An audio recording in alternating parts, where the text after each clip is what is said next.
Video ఇంకా ఎక్కువ మందికి రీచ్ అవ్వాలంటే మీరు కామెంట్స్ పక్కన ఉన్న హైప్ అనే బటన్ కనుక ప్రెస్ చేశారంటే ఖచ్చితంగా ఈ వీడియో ఇంకెంతో మందికి రీచ్ అవుతుంది. ఈ రోజు ఈ వీడియోలో మనం 2026లో వృశ్చిక రాశిలో జన్మించిన వాళ్ళు ఎవరైతే ఉన్నారో వాళ్ళకి ఎవరికైతే సూర్య మహాదశ నడుస్తుందో వాళ్ళకి 2026 ఎలా ఉండబోతుంది, లేకపోతే సూర్యుడు యొక్క అంతర్దశ జరుగుతుందో వాళ్ళకి 2026 ఎలా ఉండబోతుంది అనే విషయాన్ని తెలుసుకుందాం అనమాట. అయితే ముఖ్యంగా ఏంటంటే మీరు నమ్మినా నమ్మకపోయినా గోచారం అనేది 30%, వ్యక్తిగత జాతకం అనేది 70% మన మీద ప్రభావం చూపుతుంది. ఖచ్చితంగా మీకు సూర్యుడు కనుక వ్యక్తిగత జాతకంలో సూర్య మహాదశ జరుగుతున్నప్పుడు ఆ సూర్యుడు ప్రభావం 70% ఉంటూ ఇక్కడ సూర్యుడు మారిన దాన్ని బట్టి మీకు పరిస్థితులన్నీ కూడా అటు ఇటు అవుతూ ఉంటాయి అన్నమాట. అలాగే లగ్నాధిపతి వీళ్ళిద్దరే చాలా చాలా ఇంపార్టెంట్. మనం యూట్యూబ్లో ఒక వీడియో చూసినా అది మనకి ఖచ్చితంగా ఉపయోగపడాలన్నమాట. అలా ఉపయోగపడాలంటే ఏంటంటే అది ఈ గురువు మారుతున్నాడు, రాహు మారుతాడు, శని మారుతున్నాడు, ఇక్కడ బుధుడు మారుతున్నాడు, ఇవన్నీ కరెక్టే. ఇవన్నీ కూడా 30% ఎఫెక్ట్ చూపిస్తాయి. కానీ ఖచ్చితంగా మీకు నడిచే దశ ఏదైతే ఉందో ఆ దశ అనేది చాలా వరకు అంటే ఏంటంటే 70% మీ జీవితం మీద ఎఫెక్ట్ చూపించే అవకాశం ఉంది. అయితే ఈరోజు ఈ వీడియోలో 2026 సంవత్సరం మొత్తం కూడా సూర్య మహాదశ జరుగుతున్న వృశ్చిక రాశి వాళ్ళందరూ కూడా ఎలాంటి జాగ్రత్తలు తీసుకోవాలి, అసలు వాళ్ళకి ఎలా ఉంటుంది, ఏ రెమెడీలు పాటిస్తే ఈ సంవత్సరం అంతా కూడా చక్కగా ఉంటుంది, 70% ది లైఫ్ చక్కగా ఉంటుంది అనే విషయాన్ని ఈ వీడియోలో తెలుసుకుందాం. అనేక రకాలైన సమస్యలతో బాధపడుతున్నారా? ఆర్థిక, వ్యాపార, ఉద్యోగ, వివాహ, కుటుంబ, ప్రేమ వ్యవహారాలు ఎటువంటి సమస్యకైనా సరే మీకు గాయత్రి జ్యోతిషాలయం ద్వారా అద్భుతమైన పరిష్కారాన్ని అందిస్తాం. ఎవరైతే అనేక చోట్ల జ్యోతిష్యం చూయించుకుని విసిగిపోయారో, ఎన్నో వేలు లక్షలు అవజేసుకుని ఇక మా కర్మ ఇంతే, మా జీవితం మారదు, జ్యోతిష్యం అంటే బోళ్ళు డబ్బులు అయిపోతే తప్ప ఎటువంటి ఉపయోగం ఉండదు అనుకుని జ్యోతిష్యం మీద విరక్తిలో ఉన్నవాళ్ళు తప్పకుండా ఒక్కసారి మమ్మల్ని సంప్రదించండి. మీ యొక్క పుట్టిన తేదీ సమయాన్ని బట్టి జాతక చక్రం వేసి అందులో మీకు అనుకూల గ్రహాలేంటి, ప్రతికూల గ్రహాలేంటి, దశలు, అంతర్దశలు ఏమి ఊగిస్తున్నాయి, ఏ దోషాలు ఉన్నాయి, కాలసర్పదోషం, శనిదోషం, లగ్నదోషం, కుశదోషం, వీటినన్నిటిని పూర్తిగా పరిశీలించి వీటన్నిటికీ తగ్గ ఒక అద్భుతమైన మంత్రాన్ని మీకు ఇస్తాం. నాగశాస్త్రం, తాంత్రశాస్త్రం ద్వారా మంత్రం ఇవ్వడం వల్ల అది కేవలం 11 రోజుల నుంచి 21 రోజుల్లోపే మీ జీవితంలో మార్పును తీసుకువస్తుంది.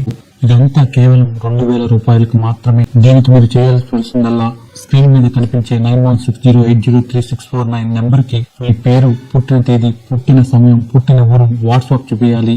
తర్వాత 2000 రూపాయల అమౌంట్ ని గూగుల్ పే లేదా ఫోన్ పే ద్వారా ఈ నెంబర్కి పే చేసి స్క్రీన్ షాట్ ని వాట్సాప్ లో పంపాలి. కేవలం 7 రోజుల నుంచి 10 రోజుల లోపు ఒక రోజు ముందుగా రేపు ఏ టైంకి మీకు ఫోన్ చేసేది అనేది మీకు తెలియజేసి అపాయింట్మెంట్ టైం ఇచ్చి ఆ టైంకి ఫోన్ చేసి మీతో అరగంట సేపు మాట్లాడి మీ సమస్యలకు సరిపోయే అద్భుతమైన తాంత్రిక మంత్రం, తాంత్రిక విధానాన్ని తెలియజేస్తాం. గాయత్రి జ్యోతిషాల యూట్యూబ్ ఛానల్ ఎంతగానో ఆదరిస్తున్న ప్రేక్షకులందరికీ కూడా నూతన సంవత్సర శుభాకాంక్షలు. ఈరోజు వీడియోలో 2026లో సూర్య మహాదశ జరుగుతున్న వృశ్చిక రాశి వారికి ఎలా ఉంటుంది అనే విషయాన్ని తెలుసుకుందాం. మామూలుగా ఏంటంటే సూర్య మహాదశ 6 సంవత్సరాలు ఉంటుంది. ఈ 6 సంవత్సరాలు కూడా ఆ వ్యక్తిలో ఖచ్చితంగా సూర్యుడు ఎలా ఉంటాడో అలా మారే అవకాశం ఉంటుంది. అంటే సూర్యుడు ఎలా ఉంటాడో అలా మారే అవకాశం ఉంటుంది. ఎర్రగా అయిపోతాడు, నొప్పులు కక్కుతాడు, ఇలా కాకుండా సూర్యుడు యొక్క లక్షణాలు ఎలా ఉంటాయో అలా మారే అవకాశం ఉంటుంది. ఏ వ్యక్తికైనా సరే ఆ దశ వచ్చినప్పుడు ఆ దశానాథుల్లాగానే తన ప్రవర్తన, తన బిహేవియర్ అంతా ఉండే అవకాశం ఉంటుందన్నమాట. అందుకే మనం మనుషులను అప్పుడప్పుడు చూస్తున్నప్పుడు ఏంటంటే ఈ వ్యక్తులు మొన్నటిదాకా ఒకలా ఉన్నారు, ఇప్పుడు ఏంటి ఇలా మారిపోయారని అనుకుంటూ ఉంటాం అనమాట. ఈ మార్పు కారణం కూడా ఆ దశ మారడం వల్ల అనమాట.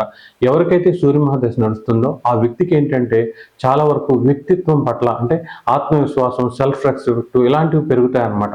కొంతవరకు వాళ్ళకి డబ్బు ఉండడం, లేకపోతే కొంచెం పదవులు ఉంటే వాళ్ళకి అహంకారం అంటే ఈగో కూడా పెరిగే అవకాశం ఉంటుందన్నమాట.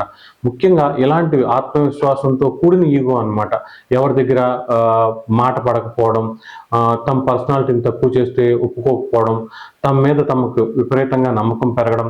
అలాగే సూర్య మహాదశ జరిగే వాళ్ళకి ఎక్కువగా అధికార స్థానానికి వెళ్ళాలని, లేదంటే కొంతవరకు అధికారంలో ఉన్న వ్యక్తులు, లేకపోతే మామూలుగా మనం ఉద్యోగులుగా పనిచేస్తున్న మేనేజర్కి దగ్గరగా ఉండాలి, మేనేజర్ పొజిషన్ కావాలి, అయితే మేనేజర్తో మనకి ఒక బాండింగ్ ఉండాలి, వాళ్ళతో తిరగాలి, ఇలాంటివి ఎక్కువగా అనిపిస్తూ ఉంటాయి అన్నమాట.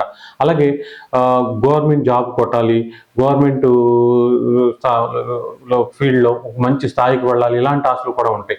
ఎక్కువగా ఏంటంటే గవర్నమెంట్ జాబ్ కొట్టినా కొట్టకపోయినా నార్మల్గా ఉండే వ్యక్తులు కూడా ఈ టైంలో కొంతవరకు గవర్నమెంట్ వ్యక్తులతో కానీ, లేకపోతే పొలిటికల్ వ్యక్తులతో కానీ, గవర్నమెంట్ రూల్ చేసే ఎమ్మెల్యే, ఎంపీలు వీళ్ళు, లేకపోతే ఎంపీటీసీ, జెడ్పీటీసీ ఇలాంటి వాళ్ళతో కూడా కొన్ని కనెక్షన్లు ఏర్పడడం, ఆ కనెక్షన్ల వల్ల జీవితంలో జరిగే మంచి మార్పులు, చెడు మార్పులు కూడా ఆధారపడి ఉండడం అనేది కూడా ఎక్కువగా జరుగుతుంది.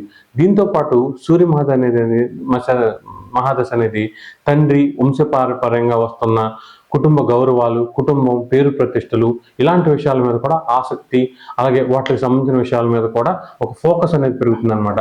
మనం కూడా రాబోయే రోజుల్లో ఈ కుటుంబానికి సంబంధించిన పరువు ప్రతిష్టలను ఇలాగే తీసుకెళ్ళాలి, వీటిని చెడగొట్టకూడదు, వీటిని జాగ్రత్తగా ఉంచాలి, ఇంట్లో వాళ్ళందరూ కూడా ఇలాగే ఉండాలి, మన కుటుంబ గౌరవం అనేది సమాజంలో ఇలా ఉండాలి అనేది కూడా ఎక్కువగా ఉంటుందన్నమాట.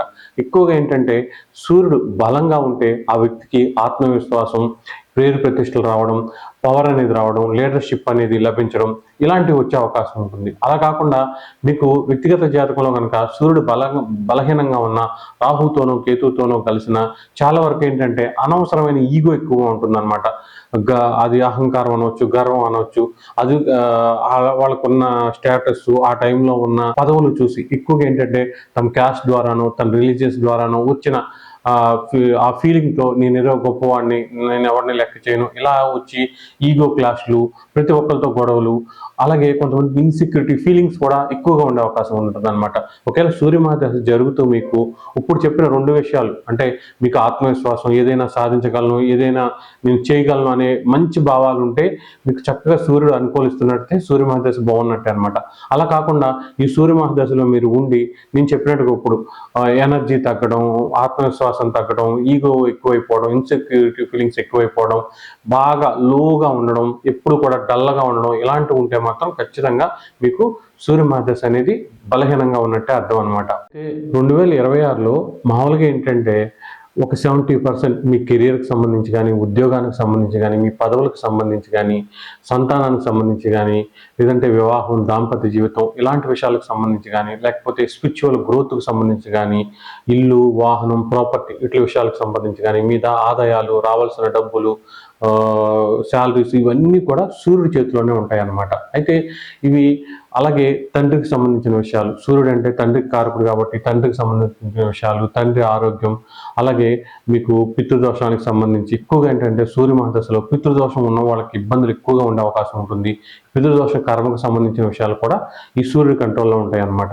ఇప్పుడు కనుక మీరు క్లియర్గా 2026లో సూర్య మహాదశ జరుగుతున్న వాళ్ళు పిల్లలు, సంతానానికి సంబంధించిన విషయాలు ఎలా ఉంటాయి అంటే ఖచ్చితంగా మీకు D7 చార్ట్ అని ఉంటుందన్నమాట. ఆ D7 చార్ట్లో సూర్యుడు బలంగా ఉంటే చాలా వరకు ఏంటంటే ఈ సంవత్సరంలో పిల్లలు కలగడానికి కానీ, పిల్లల్ని ప్లాన్ చేసుకోవడం కానీ, లేకపోతే పిల్లలకు సంబంధించి ఏదైనా ట్రీట్మెంట్లు తీసుకుంటే అవన్నీ కలిసి వచ్చే అవకాశం ఉంటుంది. అలా కాకుండా D7 చార్ట్లో సూర్యుడు బలహీనంగా ఉన్నా, లేకపోతే పాపగ్రహాలతో కలిసినా, ఇక్కడ వ్యక్తిగత జాతకం నేను ఎంత బాగుందని చెప్పినా మీకు జరిగే అంటే D1 చార్ట్ చూసుకున్నాం, మిగతా చార్ట్లు చూసుకున్నాం, సంతానం కలగట్లేదు, అందరికీ జాతకాలు చూపించాను అయినా ఉపయోగం లేదు అనుకున్న ఉపయోగం లేదనమాట. ఖచ్చితంగా పిల్లల్ని ప్లాన్ చేసుకున్నాం, ఇబ్బందులు వస్తాయి అనుకున్న వాళ్ళు D7 చార్ట్లో సూర్యుడు ఎలా ఉన్నాడు, సూర్యుడు ఇబ్బందులు ఏమైనా ఉన్నాయా అవి తెలుసుకుని దాని ప్రకారం రెమెడీస్ చేసుకుంటేనే పిల్లలకు సంబంధించిన విషయాలు పురోగమితో వచ్చే అవకాశం ఉంటుంది.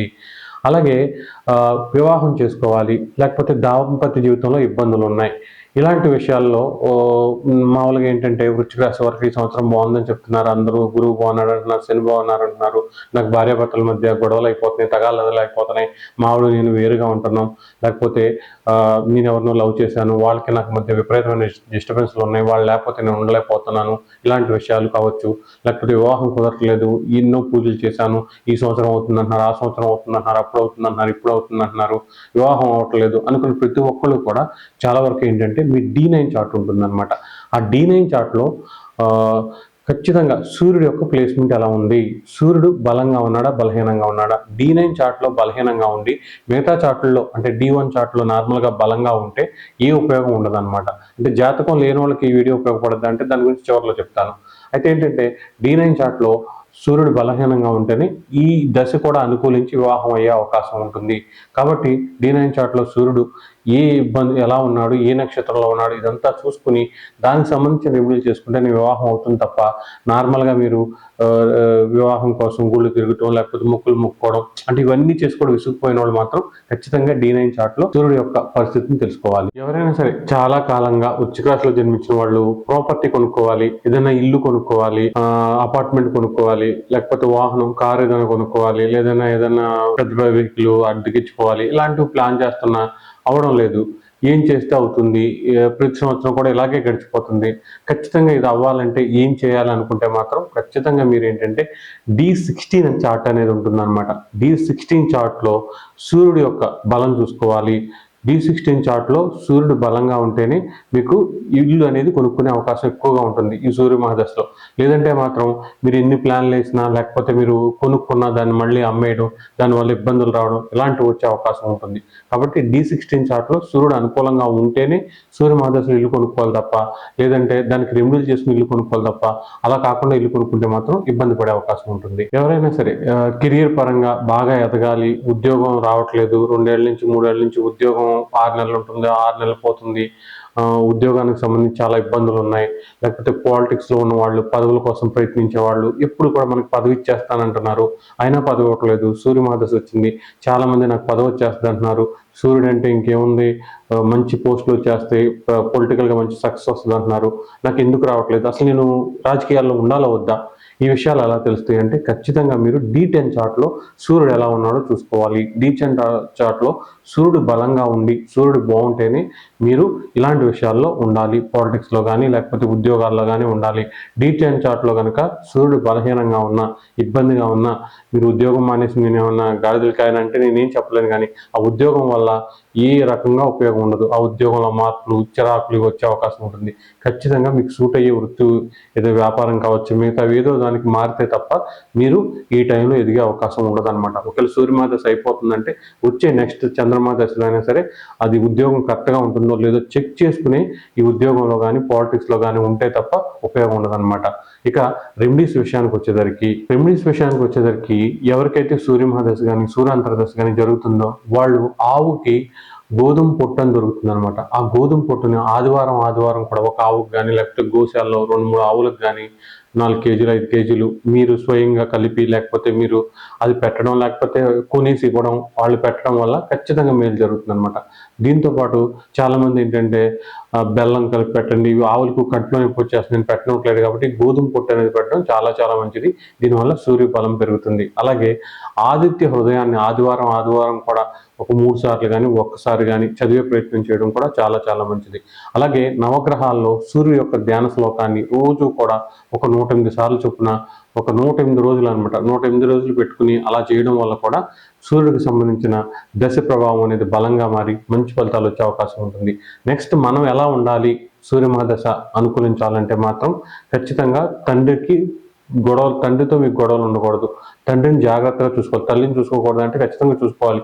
తల్లిదండ్రులు శుభ్రంగా చూసుకోవాలి, వాళ్ళని బాధ పెట్టకూడదు. వాళ్ళని బాధ పెట్టడం మీరు కెరీర్లో ఎదుగుదాం, మాకు నచ్చినట్టుగా బతుకుదాం అనుకుంటే వాళ్ళు మంచోళ్ళు చెడ్డోళ్ళు కాదు, నేను చెప్పేది అర్థం కావట్లేదు, నా బాధలు ఏం తెలిస్తే అని చాలా మందికి ఉంటుంది. కానీ ఏంటంటే మీరు అలా చేసి మీరు ఎంతో ఇబ్బంది పెడితేనే వాళ్ళు ఓర్చుకుని మిమ్మల్ని పెంచారనమాట. అది మర్చిపోకుండా ఖచ్చితంగా తల్లిదండ్రులను ఇబ్బంది పెట్టకుండా కొంచెం మీరు జాగ్రత్తగా ఉండాలి. అలాగే మీ అనవసర ఈగోలతో కూడా బయట వాళ్ళని ఇబ్బంది పెట్టకుండా ఉంటే ఈ సూర్య మహాదశ అనేది చక్కగా కలిసి వచ్చి మంచి ఫలితాలు వచ్చే అవకాశం ఉంటుంది.